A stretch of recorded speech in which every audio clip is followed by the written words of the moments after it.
Have you ever wondered if the fear you carry inside you doesn't actually belong to you? That the obsession, the wound, or that lingering sadness doesn't come from your past in this lifetime, but from a distant life you no longer remember? It sounds strange, doesn't it? But if you simply close your eyes and take a small step backward in your mind, you may begin to see there are doors of memory that don't belong to this life. In today's video, we'll step into the world of past life regression hypnosis guided by Dr. Weiss, a renowned psychiatrist who once doubted everything, until one of his patients began describing lives she had never lived. You'll hear that story, a true, emotional story that completely shifted the beliefs of the medical community. And that's not all in the middle of this video. I'll share other shocking cases and evidence where ordinary people recalled memories beyond time. If you've ever doubted reincarnation, if you've dreamed dreams you couldn't explain, or simply want to understand your soul more deeply, then this is the place for you. Welcome to Heaven's Thread, a sanctuary for stories that transcend space and time. I'm here to retell the invisible journeys your soul may have once walked through. If, after watching this video, something resonates with you, leave a Q in the comments. If you'd like me to go deeper or improve in any way, type E. I read every word. And if you've ever had a strange experience with memory, dreams, or a feeling of knowing a place you've never been, share your story. Who knows, maybe you, too, have remembered a past life. You would never guess that the one who opened the gateway to past lives was a chief of psychiatry, a Columbia graduate, Yale-trained. Weiss once believed that every fear, every pain, every strange dream could be explained by brain chemistry and childhood trauma. But what happens when a patient's account doesn't fit into any medical textbook? That year, a young woman walked into Dr. Weiss's office. Her name was Catherine. She wasn't looking for anything except peace. She suffered from panic attacks, and no one knew why. She was afraid of water, afraid of confined spaces, and on certain nights, she would dream of being buried alive in darkness. No history of abuse, no severe accidents, no clear cause. Weiss chose to try deep hypnosis, a method to guide her into her subconscious, to retrieve early childhood memories. But instead of talking about her mother or elementary school, Catherine began describing another life. She spoke of an ancient land, dusty winds, stone houses, and a wide river. She spoke English, but in an oddly slow rhythm, as if translating in her head. She said she was a young girl living in Egypt, working as a cleaner in a sacred temple. She knew the name of the river. She described the rituals, and then she described her death. She died in a flood, swept away at just 25 years old. She wept, trembled, broke into a cold sweat, and when she awoke, she seemed relieved. But what shocked Dr. Weiss wasn't just her emotion. It was what she knew. After the session, Weiss began researching. He looked into the details Catherine had described. She mentioned the name of an obscure Egyptian deity few had ever heard of. She used ancient symbols that only appeared in archaeological texts. She described rituals with pinpoint accuracy, details no modern American would know unless they had studied the topic extensively. But she had never been to Egypt, never studied ancient history. She was a medical technician, living a normal life, never interested in reincarnation. How could someone like that possess such detailed memories? Weiss couldn't explain it. But that was only the beginning. You think one past life is strange. Catherine didn't recall just one. She remembered dozens, like a soul carrying its own travel journal. Each regression opened a new door, and each time a different version of her stepped through. Once, she was a young woman in ancient Greece, caring for the sick. Another time, a Jewish woman in Nazi Germany, separated from her daughter at a train station. And then, a woman in medieval times, executed for witchcraft. Different stories, but one strange common thread. In every life, Catherine died in fear, loneliness, or betrayal. And each death seemed to leave behind a fragment of unresolved emotion, a piece she still carried in her present life. The fear of drowning, the feeling of isolation in a crowd, the obsession with death. Despite living in safety, how could emotions from a distant life affect the psyche in this one? Brian Weiss began to see a pattern. Each time Catherine remembered and relived the moment of death, she cried, trembled, and then felt relief. Her anxiety symptoms vanished, and that could not be coincidence. It wasn't just about past lives. One time, under hypnosis, Catherine didn't return to any lifetime. Instead, she went still and began to speak in a different voice, slow, solemn. It was no longer Catherine. Someone or something was speaking through her. That voice called itself the Masters and delivered strange messages to Weiss. The soul does not die, it only changes form. Death is a return, not an ending. You were sent into this life to heal what was left unfinished in the last. Weiss was stunned. This was no longer a patient speaking to him. This was something else. Brian Weiss had never believed in reincarnation, but now he couldn't deny what he had witnessed. An ordinary woman who had never studied esotericism, recalling precise historical details, describing emotions across different eras, with startling clarity. And more than that, she was healing herself by walking through her ancient pain. Weiss was no longer the doctor. He became the student of this process. And he knew, if this could be real for Catherine, how many others out there might be carrying wounds that don't belong to this life. After a few months of regression therapy, something remarkable happened. Catherine, who once feared water so much she couldn't bathe in a tub, now swam without trembling.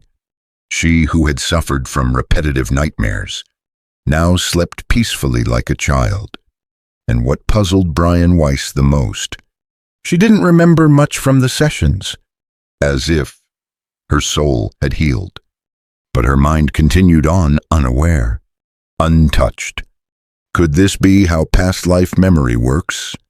That as long as the soul remembers, the body begins to heal. Catherine kept revisiting more lives, each one a fragment of emotional memory. Once, she was a lonely old man dying in a cold wooden cabin. Another time, a young boy who died of illness before age 10. But in some lifetimes, she didn't die from pain, she died from love. In one regression, she said she was a poor farm woman in ancient China, who sacrificed herself to save her husband during a flood. After that session, Catherine cried deeply, not from pain, but because she felt something profound. Love doesn't disappear. No matter how many lifetimes pass, it remains, as if I was never separated from him. And that's when Brian Weiss realized regression didn't just heal pain. It helped people remember love they had forgotten. One day, Catherine returned to his office with a different look in her eyes. She said that, In a recent past life session, she saw the face of a man, exactly like her current partner. Not just the face, the familiar feeling, the gaze, the way he called her name even in another language. "We were once married," Catherine said, "and I think we've found each other again in this life." Weiss sat silent. Could this be how the soul works? That we return in different forms, but with the same souls we once loved, to finish what was left incomplete. After dozens of sessions, Catherine was no longer the girl haunted by fear. She had become quieter, deeper, and most strikingly, she no longer feared death. When Weiss asked what had changed her the most, Catherine replied, "Now I know. This isn't the end. I've lived before, and if I must, I'll return." Regression didn't help people escape reality. It helped them return to the deepest part of themselves, where truth and freedom live. For most of his career, Brian Weiss believed only in what could be measured. MRIs, blood tests, psychological charts. But after Catherine, everything changed. Science was no longer the final boundary. It was just the outer shell. Deep within was what he had long avoided, the soul. Weiss began to ask a difficult question. If someone can heal by remembering a past life, are we missing one of the most important keys to true healing? At first, Weiss kept silent. He knew the medical world wouldn't believe him. Many colleagues would think he'd gone delusional. But the truth was, Catherine wasn't the only one. When he began trying regression with other patients, the phenomenon repeated. A middle-aged man with chronic neck pain, after recalling a past life in which he'd been hanged. His pain vanished. A woman with an overwhelming fear of house fires so severe she couldn't use her oven, after remembering a fire in the 18th century, finally began cooking again. Weiss knew he could no longer stay silent. In one session, a patient just like Catherine before began to speak in a voice that wasn't their own. That voice was calm, clear, and said to Weiss, "You will be doubted, but keep going. The truth does not need to be accepted immediately. It only needs to be planted." Weiss sat motionless. He didn't know who or what it was, but he felt he had been given permission, and he began to write. In 1988, Brian Weiss published Many Lives, Many Masters, a memoir of Catherine's case. He didn't use religious language. He didn't preach about reincarnation. He simply told the story step by step of how it changed him from a skeptical psychiatrist into a guide for millions searching for the memory of their soul. At first, he was heavily criticized. The press was skeptical. Some colleagues avoided him, but what shocked him were the thousands of letters he received. People shared that they too had had strange dreams, that they had felt they belonged to another place, that they remembered someone they'd never met in this life. Brian Weiss was no longer just a doctor. He became a bridge between science and spirituality, between the brain and soul memory. "I no longer only help people move through pain," he wrote. "I help them remember who they are, and that he believed was true healing." When you hear the word hypnosis, you might imagine a stage show, someone being put to sleep, then made to act silly. But regression therapy is nothing like that. It's a tool of clinical psychotherapy, like a train gently moving backward through memory, layer by layer, until you arrive at the root of your fear, not to lose control, but to remember with guidance. In deep relaxation, the human brain enters alpha and theta wave states, the same states that occur just before sleep or during deep meditation. In these states, the subconscious mind, which stores emotions, memories, and experiences beyond logic, begins to open. And sometimes, what emerges is something called past life memory. You don't imagine them, you relive them. Your body trembles. Your voice changes. You cry, laugh, shake as if it's happening all over again. The question is, how can a memory you've never learned feel so real? Not everyone sees their past lives like a movie. Sometimes it's just a vague feeling, a familiar road, a stranger's eyes that seem to echo something ancient. Some people see images, others sense smells, sounds, or emotions. Some people just know something happened without knowing why. Regression therapy doesn't force you to believe. It simply invites you to experience and lets you find the answer. Weiss was asked this question hundreds of times. His answer was always the same. If the result is healing, then why fear where the question came from? He never asked anyone to believe in reincarnation. He only recorded what had happened. People with psychological conditions, after regression, gradually recovered, with their symptoms gone.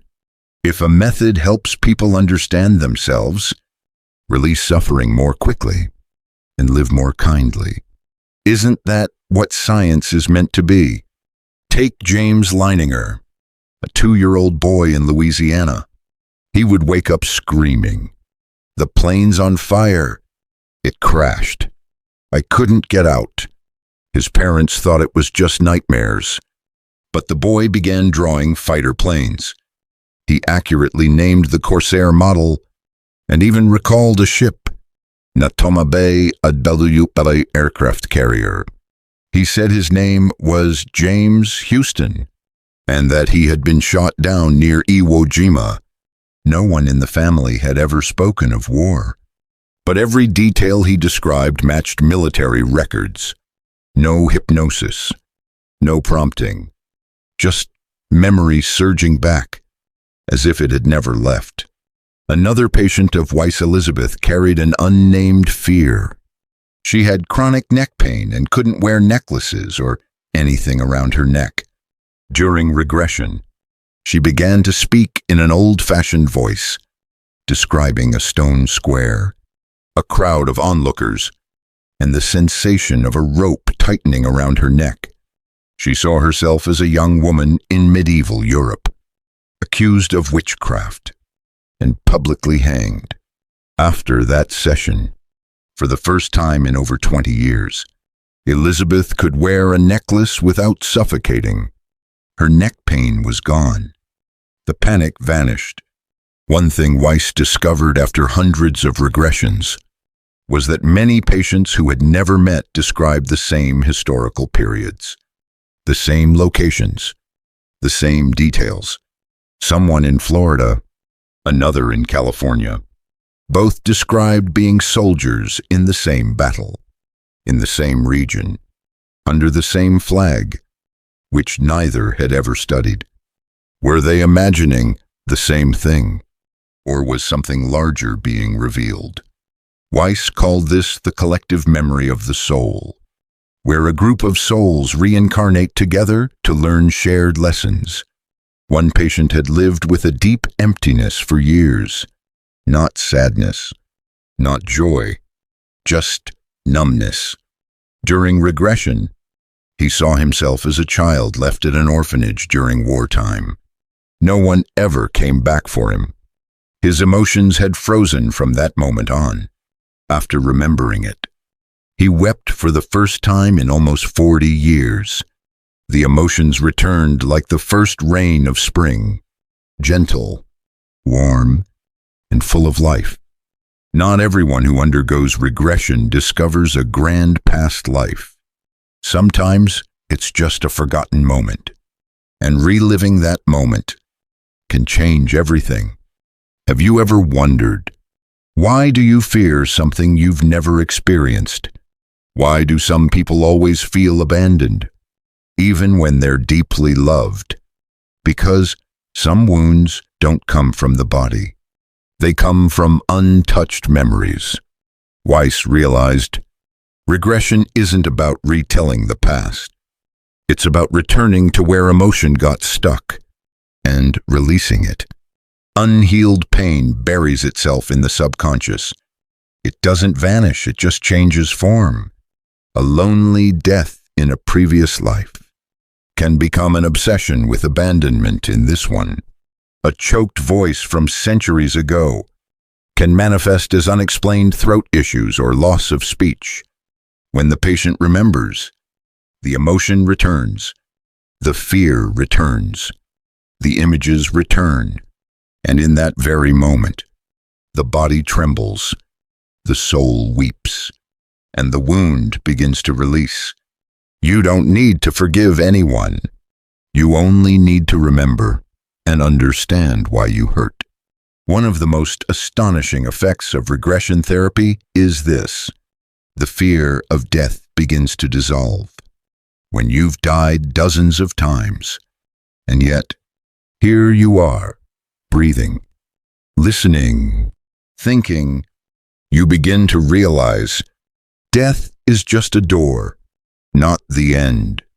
Many patients with terminal cancer, after regression, no longer panicked. They accepted.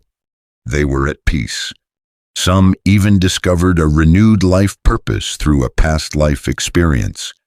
Death no longer marked the final page. It became a chapter turned into another story. Weiss never asked anyone to believe.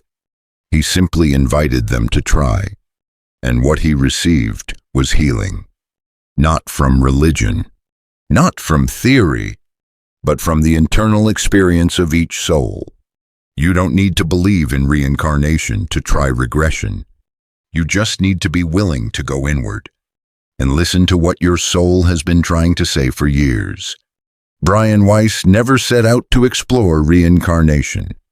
He only wanted to heal a patient. But what he discovered was an invisible map leading to the deepest layers of the soul. From Catherine to thousands of others, he witnessed what modern medicine could not explain. When the soul is remembered, the body and emotions begin to heal. No pills, no religious belief, just real experience and inner acceptance. Emotions don't fade unless they're understood. Pain never disappears, it waits to be touched with compassion. Death is not the end. It's a threshold to another journey. And love is the only thing that remains. Across every lifetime, regression therapy doesn't claim that past lives are absolute truth. It only opens a possibility that you have lived, loved, and suffered, and you carry all of it within your body and emotions today. And maybe you don't need to heal something new. You just need to return to what was once forgotten. Now, you've walked with me through this strange yet profoundly real journey. From Catherine's story to memories that span centuries, from silent pain to wordless release, we've seen one truth emerge. Healing doesn't come from running away from the past. It comes from daring to look at it, even if it belongs to another life. Perhaps what moved you wasn't what Catherine said, but something inside you that has felt the same. If so, you're not alone. And if there's something lingering, unresolved, trust that your soul still has time. In the next video, I'll share a regression case that led to solving a real-life crime, one of the most controversial stories Brian Weiss ever encountered. If you'd like to hear it, comment continue below. And if you've ever experienced something, a strange dream, a vague memory, or a feeling of belonging to a place you've never been, share it. Because maybe you're not the only one.